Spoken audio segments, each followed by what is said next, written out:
La idea de este video es que podamos hacer un análisis del texto de Max Scheler, tratar de ordenar sus ideas y sobre todo conectarlo con lo que nosotros estamos viendo dentro de la materia y ver que en qué sentido esto complementa y también aporta a lo que nosotros estamos analizando en esta unidad número uno de antropología. Entonces, nos adentramos a la introducción para empezar. La introducción, de alguna manera, nos da un periodo histórico, nos va a dar una visión de un desarrollo de la historia, del pensamiento acerca de lo que es el ser humano. Esa historia nosotros la hemos visto ya cuando analizamos el mundo griego, el mundo medieval y el mundo moderno. Entonces, de alguna manera, entremos desde ese punto de vista y veamos qué otras cosas aporta el análisis de Max Scheler. En principio, lo que va a analizar Max Scheler son los modos en los cuales el ser humano se ha concebido a sí mismo. Es decir, los modos en los cuales el ser humano se ha pensado a sí mismo de manera teórica. Es decir, nosotros acá tenemos teorías sobre el ser humano. Es decir, cosas que el ser humano ha pensado de lo que es el ser humano a lo largo de la historia. Entonces, en este sentido no estamos teniendo la concepción cotidiana, como estamos analizando en las clases, sino la concepción teórica, es decir, qué teoría se ha establecido en esta historia de la humanidad. Entonces, primera cuestión, Max Scheler lo que identifica es que hay una tendencia, y esa tendencia tiene que ver con lo que nosotros dijimos como la definición más persistente sobre lo que significa el ser humano. Nosotros hemos dicho en las clases que la definición para Occidente más persistente es aquella que identifica al ser humano como un ser racional. Eso es lo que nosotros dijimos. Esto es lo que aparece en la introducción. El modo que lo entiende Max Scheler, esto que estamos diciendo, es esta idea de la creciente exaltación de la conciencia que el ser humano o que el hombre tiene sobre sí mismo. ¿Qué significa esto de una creciente exaltación de la conciencia? Max Scheler lo que dice es que a lo largo de la historia de la humanidad, y eso lo identifica con la historia de Occidente, lo que empieza a crecer es una conciencia que el ser humano tiene de ser un ser distinto a los otros seres.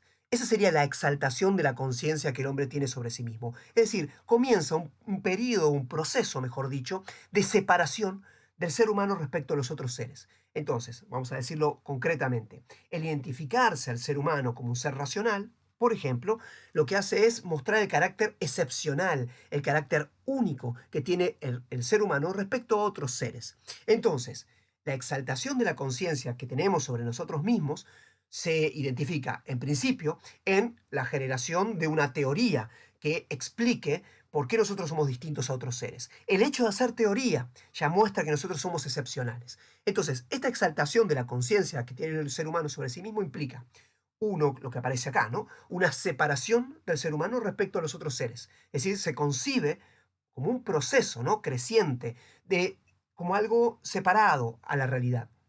Y segundo, lo que identifica es un ser excepcional. Digamos, la excepcionalidad implica esa idea, ¿no? También de separación, de ser algo único respecto a otros seres. Entonces, esta es la primera tendencia que identifica Max Scheler. Vamos a ver que las diferentes posiciones teóricas, no todas asumen esto como bueno.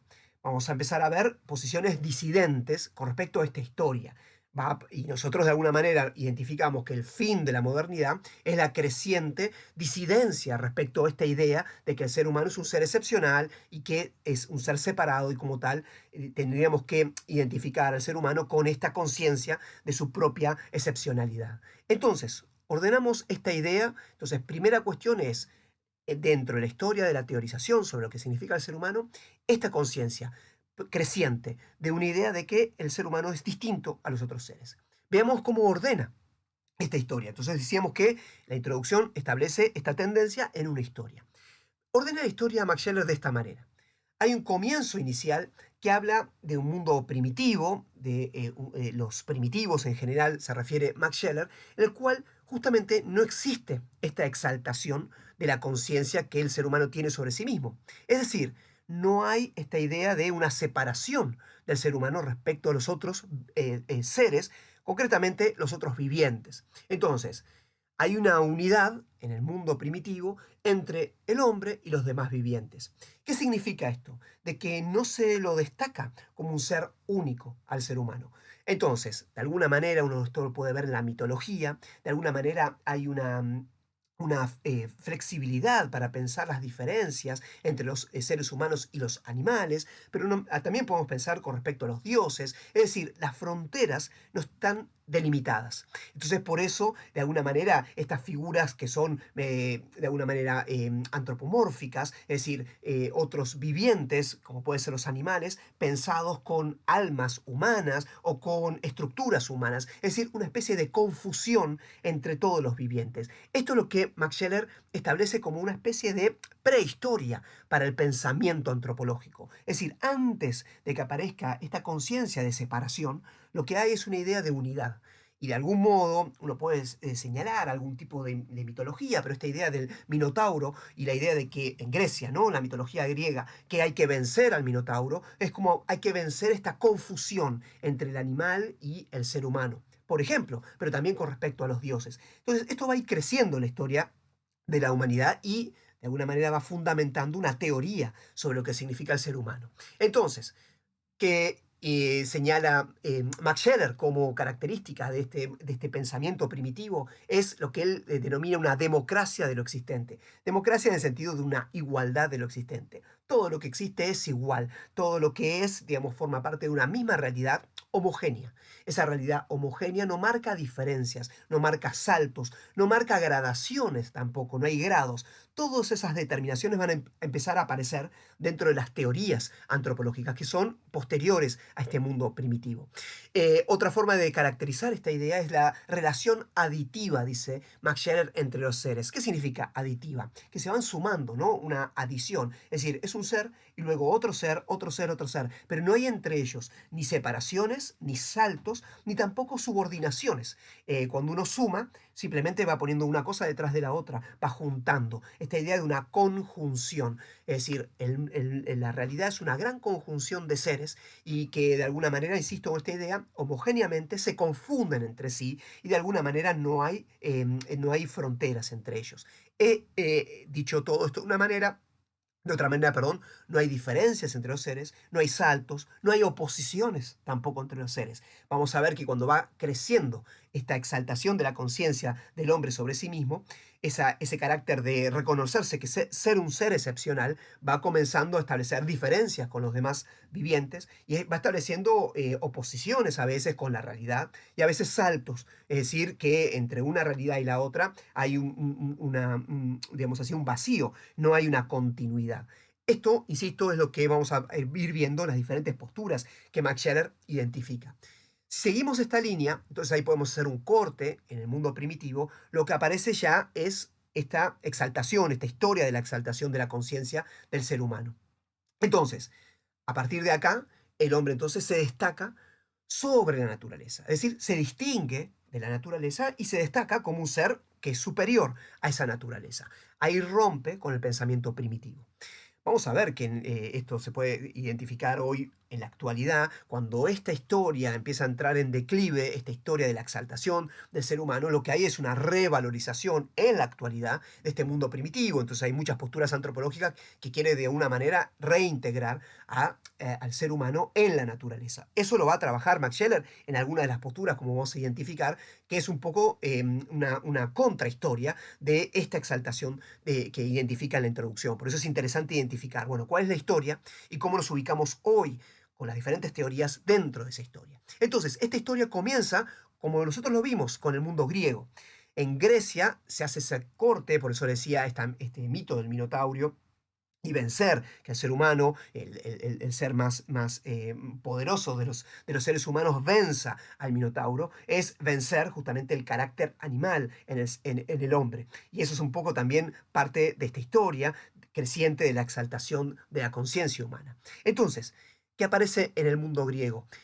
Max Scheler identifica acá lo que nosotros ya hemos visto, ¿no? O sea, ¿qué es lo que se destaca como propio del ser humano? El logos. Él lo llama el espíritu o el logos, nace en Grecia. E insisto, es reconocer que en el ser humano hay algo distinto, hay algo único. Entonces el hombre aparece como algo único porque es el ser que posee el logos. Los demás seres no tienen el logos, sino que en todo caso son movidos por el logos, pero movidos involuntariamente, movidos inconscientemente, si ustedes quieren. Solo en el ser humano se da el logos de manera propia, personal. Esto lo vamos a ver en la segunda posición concretamente, pero nace esta idea en Grecia, con lo cual lo que vemos que es una diferencia abismal respecto a este mundo primitivo, que aparece a su vez que justamente por tener logos y la totalidad de la realidad está movida por el logos, dicho de otra manera, hay un logos universal que gobierna todas las cosas y el ser humano tiene un logos,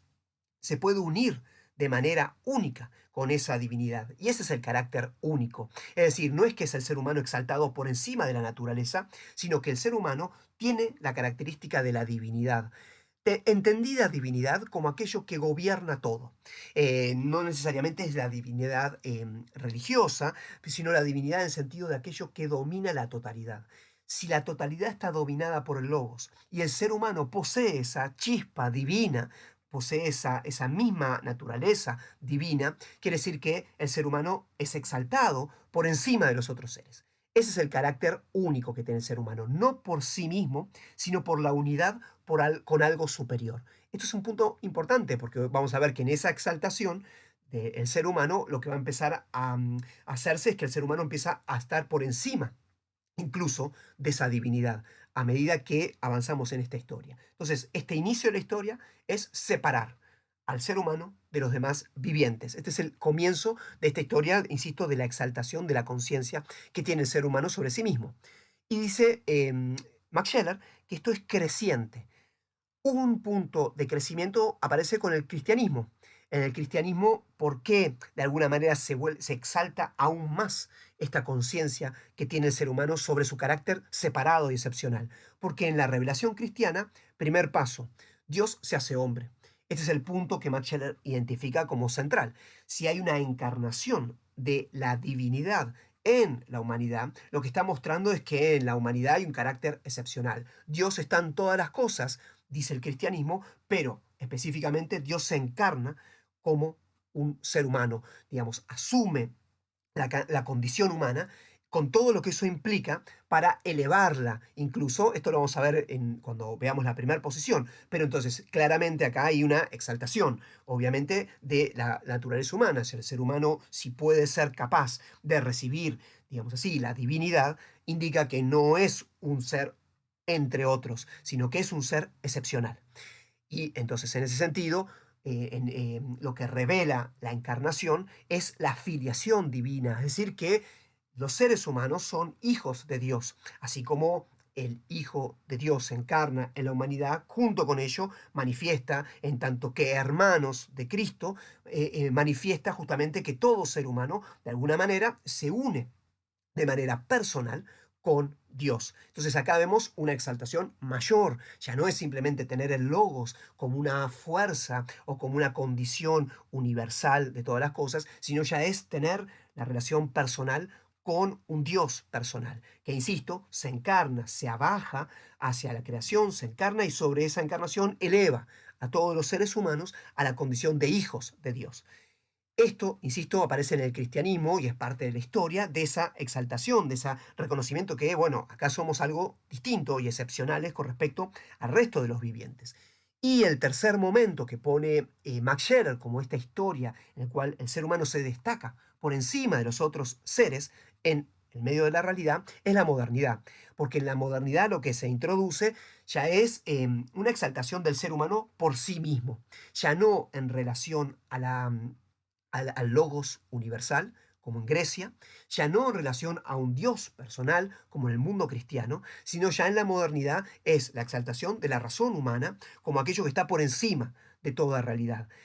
Ahí, Max Scherer, a mí no me interesa necesariamente que ustedes identifiquen esto, pero Max Scherer ustedes van a ver que pone algunos momentos en esta historia de la modernidad en la cual ya la razón empieza a ser casi una divinidad. Es decir, ya no es una razón que de alguna manera se conecta con la divinidad, sino que la razón es la divinidad. Y es lo que pone ahí como puntos que son discutibles y que harían a una discusión con respecto a la interpretación del pensamiento moderno, específicamente de Descartes. Acá Max Scheler lo que dice es, bueno, de alguna manera cuando la razón duda de toda la realidad, de alguna manera, y subordina toda la realidad a la conciencia de sí, vamos a decirlo claramente, cuando Descartes, de alguna manera, esto es una especie de paréntesis, no se preocupen del todo, pero si a alguno les resuena esto, perfecto, y si quieren profundizar sobre esto, por supuesto me dicen, pero señalo qué es lo que quiere señalar Max Scheler ahí, o lo que interpreto que Max Scheler está realizando en ese momento, es decir,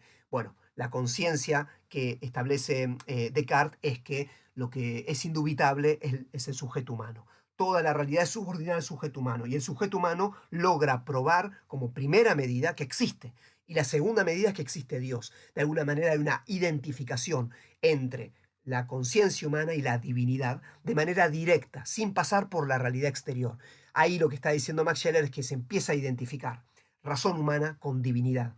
Es decir, si tenemos una posibilidad de demostrar a Dios, nosotros, a partir primero de nuestra propia existencia, estamos subordinando primero a la realidad, a la conciencia humana y luego Dios a la conciencia humana.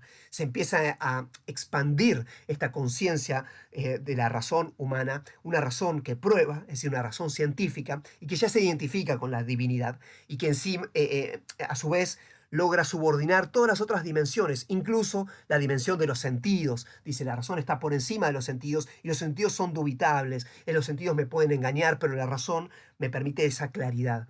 Con esto me gustaría que ustedes se queden con esta idea de que la razón humana, y luego ustedes pueden fijarse, hay un señalamiento a Spinoza, esta idea de una razón que es el todo y un cierto panteísmo, todo eso es algo que no vamos a destacar en la materia, porque es una cuestión más bien de autores específicos de la filosofía, pero sí me gustaría que ustedes identifiquen cómo en Grecia el logos es lo que exalta y lo que separa, digamos así, al ser humano de los demás seres. Muy bien, pero ese logos lo que significa, el carácter único es que justamente el ser humano se identifica con el logos universal. Es decir, lo excepcional es que el logos universal ha puesto en el ser humano su carácter excepcional. En el cristianismo es Dios lo que exalta al ser humano y que de alguna manera muestra, de algún modo, que lo que es propiamente divino está de manera propia en el ser humano. Entonces, en ese sentido, se separa del resto de la creación por tener una filiación divina, por tener una relación parental con Dios, es decir, ser hijos de Dios. Entonces eso lo separa. Mientras que la modernidad, el carácter único del ser humano es tener la razón. Y la razón es que lo que domina todas las cosas e incluso subordina no solamente al resto de los seres, sino que subordina incluso a Dios, porque Dios tiene que ser probado, está sujeto a la prueba científica, de la razón científica, con lo cual también en ello el ser humano se pone por encima de toda la realidad, incluso de Dios, y de alguna manera se identifica con eso. Esto se identifica con la divinidad. En este sentido, esta es la visión que tiene Max Scherer. Lo que vemos es que de repente el ser humano toma una dimensión cuasi divina, ¿no? Por encima de las demás realidades. Esta historia es la historia que de alguna manera que va a generar concepciones sobre lo que significa el ser humano. ¿Qué significa? Las posiciones que vamos a ver, las 5 posiciones que destaca Max Scheler, no es que todas están a favor de esta historia. Algunas son parte de esta historia y algunas son una contralectura de esta historia, es decir, una reacción a esta historia. Entonces tratemos de identificar eso.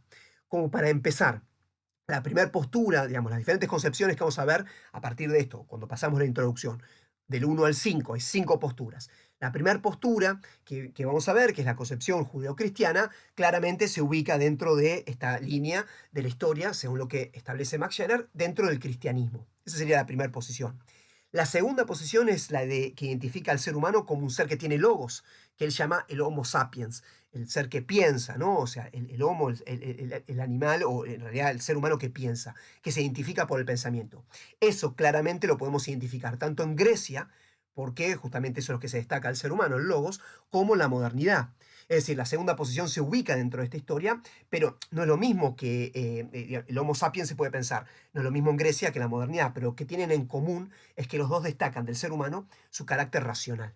Muy bien, y luego tendríamos de algún modo unas posturas que son disidentes con esta historia, pero que recién aparecen en el medio de la modernidad. Entonces la postura número 3 que sería una postura, esto lo vamos a ver en unos instantes, ¿no? Pero la postura que es naturalista, es decir, que identifica al ser humano como un ser más de la naturaleza, está puesta dentro de la era moderna. Ahí surge esta concepción. Es una concepción distinta a la concepción que tenemos acá, que identifica al ser humano con la razón. De alguna manera subordina la razón al instinto. Es una postura disidente. Por eso lo pongo en un escalón abajo del número 2. Es decir, la postura número 2 es una postura que está a favor de esta historia, según de exaltación del ser humano, de separación del ser humano. La postura número 3 ya no concibe al ser humano como algo que es distinto de la realidad. Es decir, vuelve, si ustedes quieren, a una idea de unidad del ser humano con respecto a los otros vivientes.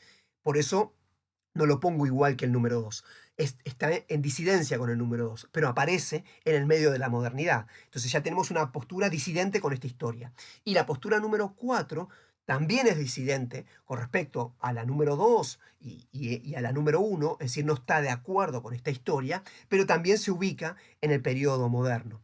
Y luego la postura número 5 es una postura que yo lo pongo como intermedia. ¿Por qué? En principio, aparece sobre el fin de la modernidad. Es la postura que tiene Max Scheler, que nosotros no es que la vamos a adoptar. Tomamos a Max Scheler como un lector de esta historia. Entonces, en principio, es una postura que está intermedia. ¿Por qué? Porque en cierta manera asume el carácter de esta historia, es decir, de alguna manera destaca al ser humano con respecto a los otros seres, pero destaca de una manera distinta a esta historia. Entonces es una postura que es disidente con respecto a esta historia, no es la posición número 1 ni la número 2, pero tampoco es la posición número 4, la número 3 y la número 4, es decir, no hace una unidad al ser humano con respecto a los demás seres. Todo esto es lo que tenemos que ver, simplemente para que entendamos que en la introducción nos cuenta una historia que es la historia, si ustedes quieren, la que más ha generado adhesiones, esta historia de la exaltación del ser humano. Muy bien, dentro de esa historia hay diferentes teorías. Hay teorías que de alguna manera replican esta historia, están de acuerdo con esta historia, son parte de esta historia, y hay teorías que son disidentes. Las posturas disidentes podríamos encontrar, en principio, entre la 3 y la 5. Ahora, aparecen esas disidencias recién en la modernidad, como posturas alternativas, como posturas que no son centrales, pero que ya tienen un peso y que luego en la posmodernidad empiezan a tomar un rol más importante. Ustedes van a ver que la postura número 3 y la 4, en la posmodernidad, cuando se cae un poco esta historia, comienza a tener relevancia. Y la postura número 5 también es de este tenor. De todos modos, todo esto lo tenemos que ver cuando sigamos, ¿no? Pero propiamente cada una de las posturas, pero simplemente para entender que todas ellas se ubican dentro de esta historia, pero se ubican de una manera o a favor o polémica o en disidencia con respecto a esta historia. Yo ubicaría entonces de esta manera las posturas. Reitero una vez más para que quede claro, la postura número 1 y la número 2 estarían de acuerdo con esta historia. La postura número 3 y la número 4 aparecen en la modernidad, pero como disidencia de esa historia. La postura número 5 de alguna manera quiere tomar lo mejor de la número 1 y la número 2 y asumir las críticas de la número 3 y la número 4. Entonces, en ese sentido, está en una postura intermedia. Dentro de la materia nosotros no vamos a tomar ninguna de estas posturas, simplemente para orientarnos qué es el legado que nosotros recibimos de la teoría antropológica, cuál es la tradición del pensamiento sobre lo que significa el ser humano. Muy bien, veamos, para terminar esta introducción, veamos qué es lo que nos propone Max Scheler para que entendamos cómo tenemos que leer estas 5 posturas. Porque ustedes verán que se toman posturas generales, dentro de ellas hay muchos autores. A mí no me interesa que ustedes identifiquen los autores, sino la postura general. Eso es lo que nosotros vamos a hacer. Entonces son 5 concepciones, 5 pensamientos sobre lo que significa el ser humano. Veamos entonces qué tendremos que identificar en cada uno de ellos. Primer punto, cada uno de ellos decide o piensa cuál es el sentido verdadero de estas exaltaciones sobre el ser humano. Es decir, cuando se refiere al sentido verdadero, esta es una frase que establece Max Scheler, lo que está diciendo es qué postura toman sobre esta historia. Dijimos, la historia parte de los primitivos que no distinguían al ser humano de los demás seres. Luego se empieza a exaltar al ser humano, se lo empieza a identificar, separar, se lo empieza a mostrar que es un ser excepcional. Muy bien, lo hacen los griegos, lo hace el mundo cristiano, lo hace la modernidad. Los tres lo hacen de una manera distinta, pero los tres exaltan y de una manera progresiva, es decir, cada vez mayor. Primero, una cosa es decir que es un ser que tiene lobos, y otra cosa es decir que es digamos, tiene filiación divina, de alguna manera está hecho a imagen y semejanza de Dios, no lo quiero adelantar, pero eso lo vamos a ver en un instante, y luego ya se lo pone casi como si fuese una divinidad, casi como si fuese el dominador de la realidad. Entonces se exalta cada vez más. Bueno, ¿esto es verdadero? ¿Esto está bien? ¿Esta historia? ¿O por el contrario, esto es un gran error? Eso vamos a ver que cada una de las posturas toma posición. Es decir, sobre lo que significa el ser humano y junto con ello sobre lo que significa esta historia. Si esta historia es una progresiva exaltación del ser humano con respecto a los demás seres, bueno, ¿la historia qué es? Es una historia en la cual la verdad se empezó a revelar cada vez más, y entonces es una historia verdadera, o por el contrario, es una historia de un gran error. Ustedes verán que las diferentes posturas toman posición también sobre esta historia, asumiendo que esta es la historia del pensamiento antropológico, ¿no? Entonces, concretamente, la exaltación del ser humano con respecto a los demás seres. Una posibilidad. Refleja lo que el hombre es, o sea, es una historia verdadera, progresiva y verdadera, o por el contrario, es una gran ilusión, o como dice Max Scheler, una ilusión peligrosa, porque exaltar al ser humano justamente cuando no es un ser excepcional, haberle dado ese poder es un gran peligro. Estas son las dos tendencias que vamos a tener y vamos a ubicar entonces las posturas en una o en otra de las vías. Yo pondría a la postura número 1 y la número 2 que destaca Max Scheler. La número 1 es la judeocristiana, la número 2 es la que identifica al ser humano como un ser racional, es decir, un Homo sapiens. Esas dos posturas como aquellas que dicen, bueno, esta historia está reflejando lo que es el ser humano. No lo dicen de la misma manera. Obviamente, la postura judeocristiana no es la misma que la del Homo sapiens, pero los dos dicen, es verdad que el ser humano es algo distinto a los demás vivientes. Por lo tanto, habría que destacarlos como tal, como algo separado. Hay que exaltar esa experiencia humana respecto a los demás seres. Y hay otras posturas que dicen, no, esto es un error. Dentro de esas posturas, yo en principio, la postura número 3, la del naturalismo, pondría en los dos lados, digamos, tendría un pie en cada lado. ¿Por qué? Porque por un lado dice que lo propio del ser humano no es su carácter ni divino, porque no es un ser separado, en sentido distinto a los demás seres, en el sentido que tenga una relación directa con una divinidad o con Dios o con un Dios personal, digamos. Entonces se distingue de la postura número 1, es decir, lo concibe como algo igual a los otros seres, por lo tanto diría, esta historia es una ilusión. Pero luego dice, dentro de esa unidad de todos los vivientes, es verdad que tiene un grado mayor. Es decir, de alguna manera habría que destacarlo como algo que está por encima de los otros seres, pero en cuanto a grado, no a separación. Hay una continuidad y dentro de esa continuidad hay intensidades distintas. En el ser humano se da una intensidad mayor. Por eso yo diría que en cierto modo tiene un pie en cada lado. Por un lado, es una ilusión creer que el ser humano es un ser separado y que su característica de ser un ser, digamos, de alguna manera hijo de Dios, lo separa de los demás seres. Eso está mal, es una ilusión eso. Y también es una ilusión creer que el ser humano es un ser racional y que por eso está por encima. Entonces se distingue del uno y el dos. Pero por el otro lado diría que si bien es continuo con los demás seres, tiene un carácter, digamos, superior, porque ese carácter superior lo da por la gradación, por los grados dentro de esos seres. Entonces, en cierta manera, hay una exaltación del ser humano, pero no por la razón, sino por los instintos. Todo esto lo tenemos que ver, simplemente para ubicarlos. Todos después que ustedes ya vieron el texto, leyeron el texto, entonces ya entienden, digamos, lo que vamos a ver, pero cuando terminemos de analizar la postura propiamente, 1, 2, 3 y 4 y 5, habría que volver sobre esto y repensar esto que estamos diciendo, ¿no? Para ver en qué sentido lo estamos ubicando en uno y otro lado. Y por último, podemos identificar esto sí claramente la postura número 4, que considera que el ser humano es una historia de un error, una decadencia. Claramente ve que en esta idea de exaltar al ser humano hay una ilusión. Verdaderamente el ser humano no es un ser superior, sino incluso es inferior. Entonces exaltar al ser humano es, simplemente lo hacemos nosotros con nosotros mismos, pero la realidad está mostrando lo contrario. Entonces, hacer eso, esta historia, es una gran ilusión que habría que, como cualquier ilusión, disolver, ¿no? Y ver la realidad, que somos seres decadentes. Esto es la postura número 4. La postura número 5, que, insisto, es la que sostiene Max Scheler, en cierta manera yo lo volvería a poner dentro de esta historia de exaltación del ser humano. Quiere volver a destacar al ser humano por encima de la naturaleza como un ser excepcional. Entonces, en ese sentido, volveríamos a esta postura a favor de esta historia, ¿no? Así yo ubicaría entonces los 5 puntos que teníamos que tener. Entonces, primera cuestión a tener en consideración. Esto es un modo de leer el texto. Max Scheler nos está dando la hermenéutica, el modo de hacerlo. ¿Qué nos dice Max Scheler? Bueno, primero, destaquemos esto. Acá hay una historia. ¿Qué postura toman? ¿Qué posición toman con respecto a esta historia? Eso es lo primero que habría que identificar, ¿no? O sea, ¿esta historia es verdadera o no? Y luego, tiene que ver con esto, porque obviamente es la consecuencia, para poder tener esta concepción, es lo siguiente. Cada una de estas concepciones, de la 1 a la 5, dice algo con respecto a lo que significa el ser humano. Es decir, da una definición de lo que significa el ser humano. Habla sobre la esencia del hombre. ¿Qué dijimos que es la antropología? La antropología de alguna manera define lo que significa el ser humano. Bueno, cada una de estas posturas tiene en el fondo una posición antropológica. Dice cada una de ellas qué es, o cuál es, mejor dicho, la esencia humana.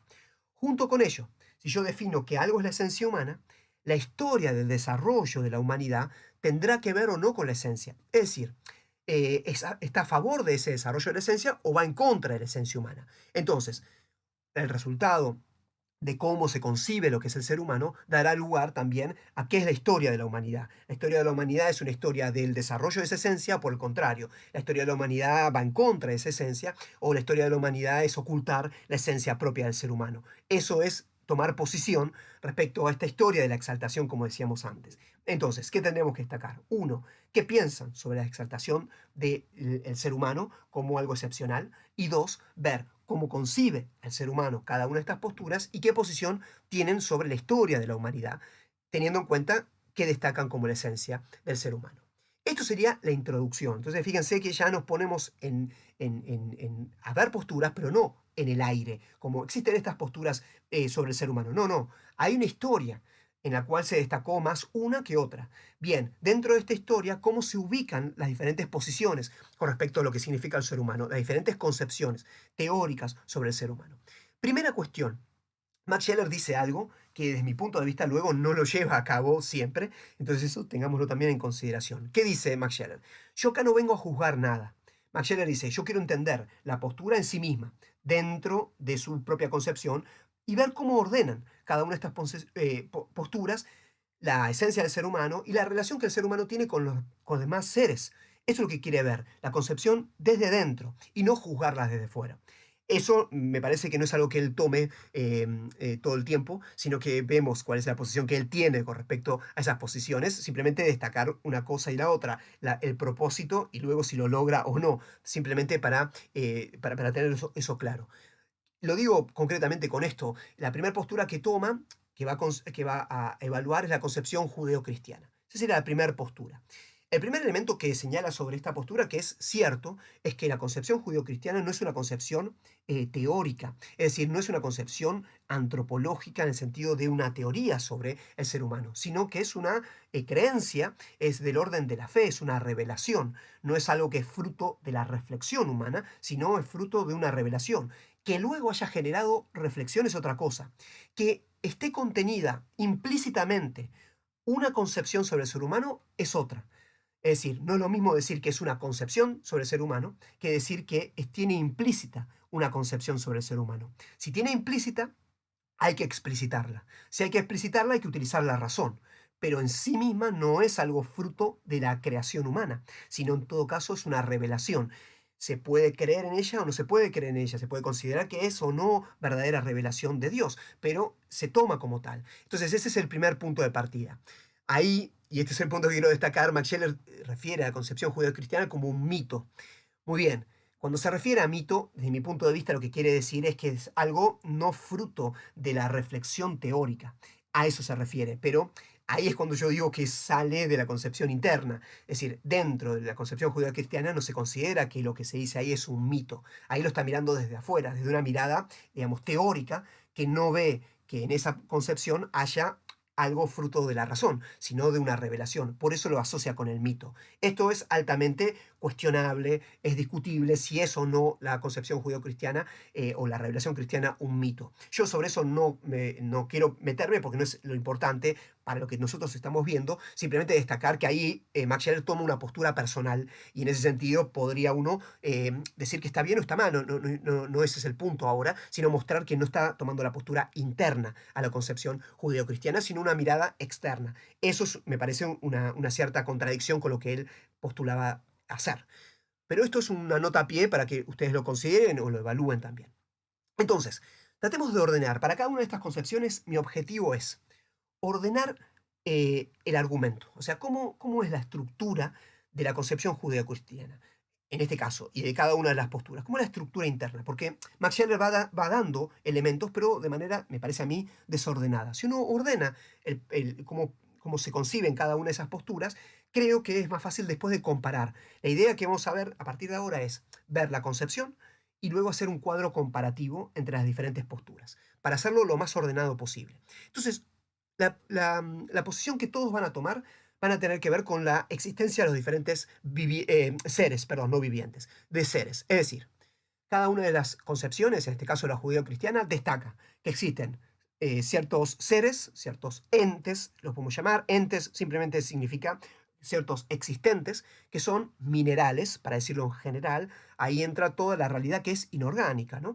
Por otro lado, existen seres que son vegetales, seres que son animales, y seres humanos. Por supuesto que la concepción judeocristiana pondría otro tipo de seres, como pueden ser los ángeles, pero para tomar una cuestión simplemente de la realidad visible, nosotros podríamos identificar este tipo de seres. Cada una de las posturas tomará una posición distinta a cómo se ordena esto. Entonces, insisto, los minerales representan la realidad inorgánica, desde las montañas hasta los planetas, el aire, etcétera, etcétera. El agua implicarían parte de esta realidad inorgánica. Luego tendríamos una realidad orgánica, es decir, de los vivientes, y algo tienen en común. En principio, tanto los vegetales, animales como el ser humano tienen la vida en común. Entonces, no es lo mismo que los minerales. Entonces ahí hay una distinción. Hay que ver cómo se ordena esto en cada una de las posturas. La concepción judeocristiana considera que todo esto forma parte de una unidad, la unidad de la creación. Si hay una creación, significa que hay un creador.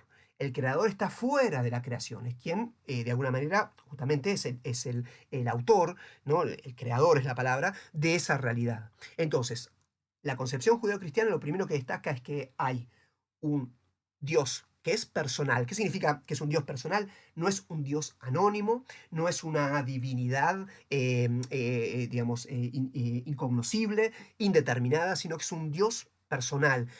Y eso ya va a ser un punto central. Es un Dios que es persona, o sea, que es algo uno, único y que tiene características personales, es decir, tiene inteligencia, tiene voluntad. Entonces, un Dios personal que crea, y ahí tenemos que remitirnos al Génesis, ¿no? O sea, el relato del Génesis es el relato de la creación de la realidad. Es decir, toda esa realidad empieza a hacerse justamente en esta gradación. Primero se crean esta realidad inorgánica y luego se van creando realidades orgánicas y se crea finalmente al ser humano. Y se pone al ser humano en un lugar destacado. Eso habría que decir dentro del Génesis. Es decir, no es que crea toda la realidad como si fuese un golpe, sino que va preparando, según el Génesis, la creación hasta la llegada del ser humano. Esto es lo que me interesa desde el punto de vista de la antropología, es decir, que ahí tenemos el carácter excepcional. Al ser humano le da un poder de reinar, de ponerle nombres a las otras realidades y servirse de esa realidad. Ese es el lugar que le destaca este Dios personal al ser humano. Insisto, el Génesis es un libro que, por eso hablamos de la tradición o de la concepción judeo-cristiana. Es un libro, es un relato, vamos a decir así, que comparten tanto la comunidad judía como la cristiana, es decir, el relato de la creación, del inicio de la realidad. Muy bien, entonces, si nosotros tenemos que ver las concepciones antropológicas o las consecuencias antropológicas de este relato, nosotros tenemos que decir que, perfecto, tenemos una creación, todo está dentro de una unidad, la unidad de la creación, pero dentro de esa unidad de la creación no es que todo es igual, no es una unidad sin forma, amorfa o una realidad homogénea. Se destacan diferencias y esas diferencias tenemos que ordenarlas de esta manera. Los minerales estarían como un grado inferior a la realidad y luego vendrían los vegetales en un salto distinto porque había vida ahí, luego vendrían los animales y el ser humano está destacado como un estado superior, digamos así, dentro de la creación, sin ser el creador, por supuesto, está inferior al creador, pero superior al resto de lo creado. Esto podemos así destacarlo, entonces, el carácter del ser humano que se relaciona entonces con un Dios personal. El ser humano como una persona se relaciona de manera personal con un Dios personal y establece con ese Dios personal un vínculo. Hay entonces entre ellos una historia. Lo que relata la revelación judeocristiana es la historia de esta relación personal entre los seres humanos y un Dios personal. Entonces, en este sentido, insisto con esta idea, ¿no? O sea, el carácter destacado del ser humano hace que entonces tenga un vínculo único con el Creador. De hecho, ese Creador se le revela de manera personal, y ahí la importancia que tienen los profetas en esa revelación personal de ese Dios a los seres humanos, para que luego esos profetas también comuniquen esa relación personal. Ese punto es importante, insisto, porque no se revela personalmente Dios a los otros seres, ni a los otros vivientes, ni a los otros seres. Está en ellos porque es el creador, pero está como el creador en la criatura, es decir, está como aquel que lo ha creado, es decir, como la huella del creador, pero no está de manera personal. De manera personal se le revela, y por eso se le revela en formas humanas, algo para que el ser humano pueda comprender, en palabras o en manifestaciones, que en sueños, etcétera, en el cual el ser humano puede entablar una relación con ese Dios, hasta que finalmente, para la concepción cristiana en este caso, se revela como hombre. Entonces, todo esto es importante, que es una historia. A esa historia, como cualquier historia personal, tiene características, en cierta manera, o pasiones humanas. ¿A qué me refiero con esto? En principio, en ese relato del Génesis, lo que aparece es una caída. Entonces, estos son elementos que destaca Max Scheler, los destaca todos en sucesión, pero es interesante ir destacándolos, porque hablan de, si hay una historia, la historia de qué es, cualquier historia, cuando uno lee una historia ficcional, trata de algo. ¿De qué trata esta historia? Trata la historia de una traición, de alguna manera, hay una caída, el ser humano de alguna manera rompe esa filiación divina, ese carácter destacado que tenía en el inicio de la creación, con el relato de Adán y Eva, ¿no? Ese relato en el cual el ser humano tiene un lugar de filiación y de amistad con el Creador, que de alguna manera se rompe por una decisión del ser humano. Fruto de la caída, eso genera una ruptura en esa filiación. Esa ruptura lleva a vicisitudes, a una errancia por fuera de ese estado inicial en el cual el ser humano había sido destacado, ¿no? En ese paraíso. Entonces, esa caída, insisto, está pidiendo de alguna manera restablecimiento de esa relación. El ser humano no puede restablecer esa relación por movimiento propio, sino que necesita de Dios mismo que quiera justamente restablecer esa alianza. Entonces hay una historia de la búsqueda de esa redención, de superar justamente esa separación que se generó por un acto humano. Muy bien. Toda esa historia, de que la historia de la revelación es el modo en el cual Dios se acerca al hombre y busca de alguna manera restablecer esa alianza. Entonces la importancia que tiene en ese sentido de toda la historia del Antiguo Testamento, de la historia de establecer bueno, la ley y todas esas formas en las cuales vuelve a Dios a decir, bueno, doy el mecanismo para que se pueda el hombre restablecer en esa filiación. Y luego esa redención en el carácter cristiano tiene que ver con específicamente con la encarnación, con Dios mismo haciéndose carne, haciéndose hombre y de alguna manera generando esa redención o la posibilidad de esa redención. Insisto, todo esto tiene que ver con el orden de la fe, pero tiene una concepción antropológica, porque es la idea de que, bueno, el ser humano es caído.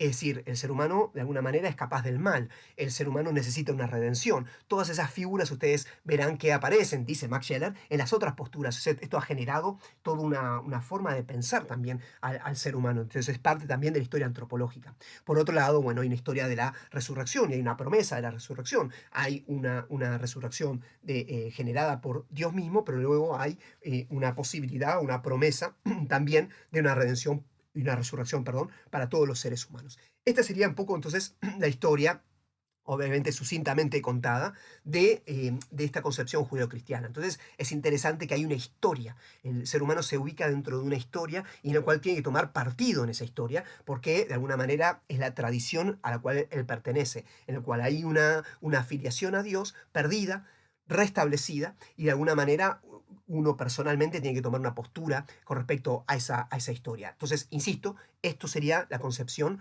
eh, que implícitamente tiene una concepción sobre el ser humano, que se destaca con respecto a los demás seres, pero ese destacarse implica una dependencia de un Dios personal. Es decir, el ser humano no puede redimirse por sí mismo. El ser humano no está caído o parte de una caída, es parte de una historia de una caída y necesita entonces la redención.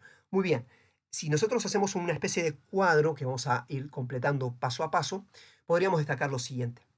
En principio, destacamos la primera posición, la llamamos nosotros, yo le voy a poner nombre a cada una de ellas para hacerlo más sencillo, en vez de decir 1, 2, 3, 4, 5, que marea un poco cuál era la 4, pongámosle nombres, y los invito en ese sentido a que ustedes identifiquen de esa manera también cada una de las posturas. Tenemos la concepción judeocristiana, y vamos a poner una serie de columnas comparativas, que me parece que sería bueno ver para comparar, insisto, cada una de las posturas. Primero, lo que vamos a llamar una ontología.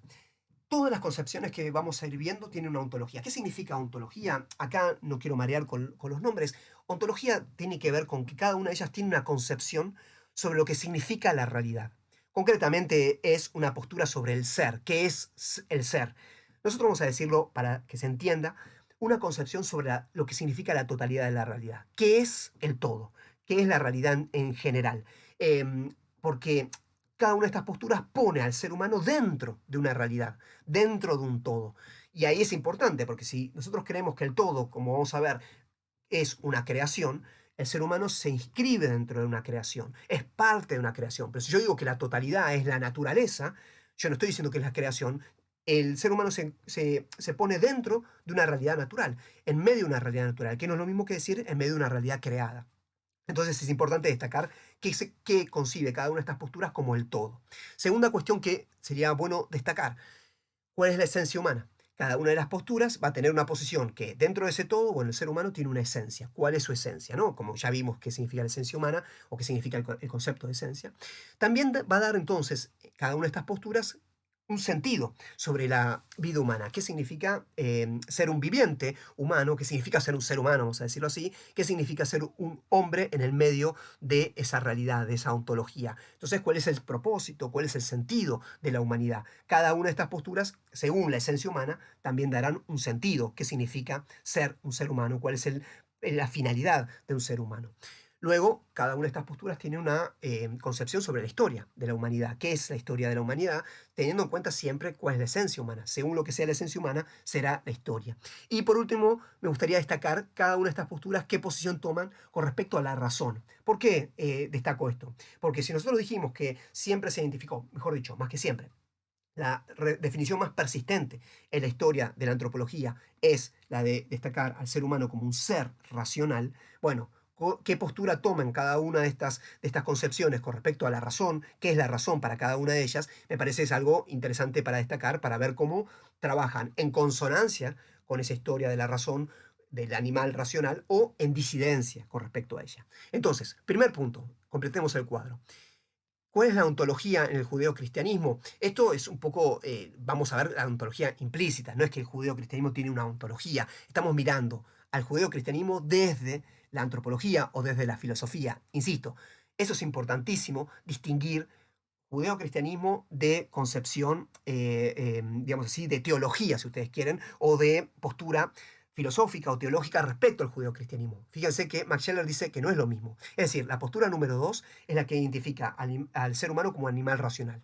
¿Qué dijimos nosotros? La Edad Media interpretó desde ahí al judeocristianismo. No es lo mismo el judeocristianismo que la concepción de animal racional. Es decir, el judeocristianismo es una revelación.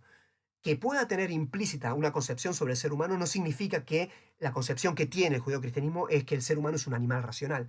Tiene una concepción de orden religiosa, que no es lo mismo que de orden filosófica. Hay muchas posturas filosóficas respecto al judeocristianismo. Eso es importante destacar. En la Edad Media se tomó al pensamiento griego para leer lo que estaba implícito en la revelación judeocristiana. Pero el judeocristianismo siguió en la historia de Occidente y no necesariamente identificado con esta concepción sacada desde el mundo griego, sino que hay posturas distintas respecto a eso. Entonces eso es importante que ustedes lo identifiquen. Esto después lo voy a destacar de nuevo, espero que haya quedado claro. Cualquier cosa me preguntan sobre esto, ¿no? Pero entender que el judeocristianismo es una postura religiosa. Luego, las interpretaciones filosóficas, antropológicas, teológicas que se hagan es algo en disputa racional, que no es lo mismo que la revelación. Entonces, del judeocristianismo podemos decir que la ontología, visto desde la antropología, la ontología implícita es la de una creación. Es decir, ¿qué es la totalidad de lo real? Es algo creado. Por lo tanto, implica un creador, una distinción entre creador y criaturas. Esa es la primera distinción. Dentro de las criaturas podemos destacar al ser humano. ¿Cuál es la esencia del ser humano? Y lo que señala el judeocristianismo es que el ser humano, el hombre, fue hecho a imagen y semejanza de Dios. Eso es lo que dice la revelación. Ese es el carácter destacado, no que es un ser racional, sino que está hecho a imagen y semejanza de Dios. Ahora, ¿qué significa eso? Es algo que hay que reflexionar. Y eso es lo que después hay que ver. Según lo que nosotros encontramos en nosotros, podemos pensar a Dios. Según lo que nosotros vemos que en la revelación dice de Dios, podemos encontrar en nosotros. Acá ya hay un espejo. Por supuesto que no es igual, pero entonces ese es el carácter de filiación divina. Eso significa ser hijos de Dios, estar hechos a imagen y semejanza de Él.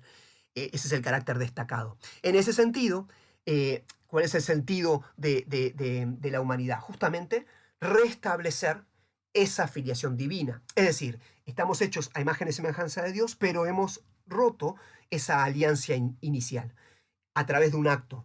Hemos roto como humanidad. En la figura de Adán y Eva se representa esa ruptura. Esa caída no es la última palabra, sino que Dios, por su propia voluntad, restablece esa alianza, revelándose de manera personal. Esa sería la historia de la revelación. El mundo judío concibe que llega hasta cierto punto esa revelación y el mundo cristiano le suma a eso una revelación a través de Cristo, pero es parte de esa misma lógica. Entonces, ¿cuál es el sentido de la humanidad? Restablecer esa imagen y semejanza. Si estamos hechos a imagen y semejanza y hemos perdido eso, nosotros tenemos que, a través de lo que Dios ha establecido, a través de la historia de la redención, justamente lograr la salvación, volver a esa imagen y semejanza que hemos perdido, ¿no? Entonces, ese sería el sentido, en última instancia, de nuestra humanidad. Y la historia, como vimos, es la historia de la caída y la redención. Entonces, lo destacado en esta historia es que es un camino digamos así, de alejamiento y de la posibilidad de restablecimiento, porque Dios mismo ha puesto el camino para ese restablecimiento. Esto, insisto, es la historia que está implícita en el judeocristianismo. Y por último, ¿qué lugar ocupa la razón? La razón no es que es eliminada, porque si no, Dios no se revelaría al ser humano. Si se revela al hombre, se revela para que el hombre de alguna manera lo reciba de algún modo en sus capacidades. Entonces la razón no es rechazada en el judeocristianismo. Insisto, hay palabra dirigida a los hombres. Por supuesto que se dirige palabras que no son absolutamente inteligibles en toda su naturaleza para el ser humano. Por eso, cuando se revela en figuras, se revela en alegorías, tanto en el mundo judío como en el mundo cristiano. Entonces no se puede revelar de manera directa, absoluta, porque sería incomprensible. Pero eso significa que se destaca la razón, porque se la destaca para poder ser pensado esto, para seguir siendo meditado por el ser humano. Es decir, no se tira bajo la razón. No es que dice, vos no podés pensar, entonces te doy la respuesta y ni pienses. Eso no aparece en el judeocristianismo, sino por el contrario. De alguna manera, la razón es elevada por la fe, porque se considera que justamente haberse generado esa ruptura, esa caída, de alguna manera la razón se desorienta. Entonces la orientación viene desde Dios. Insisto, esto es en la postura judeocristiana para destacar como una de las posiciones que después va a tener consecuencias. Obviamente se tiñe en otras posiciones antropológicas, porque todo esto es un relato que ha sido muy fuerte para la historia de Occidente. Entonces, en ese sentido, más allá de la fe, más allá de la creencia en esto, lo que tiene es también un montón de ramificaciones en toda esta historia de Occidente. Ustedes lo pueden ver también en la literatura. Esta historia se cuenta, se vuelve a contar mil veces bajo otras figuras literarias que no necesariamente son religiosas. Entonces, en ese sentido, es un relato muy fuerte. En ese sentido, podemos decir que lo toma como un mito Max Scheler, ¿no? Que él dice se va a destacar en otras posturas. Bien, hago un corte en este video y continuamos en el próximo video con las otras posturas.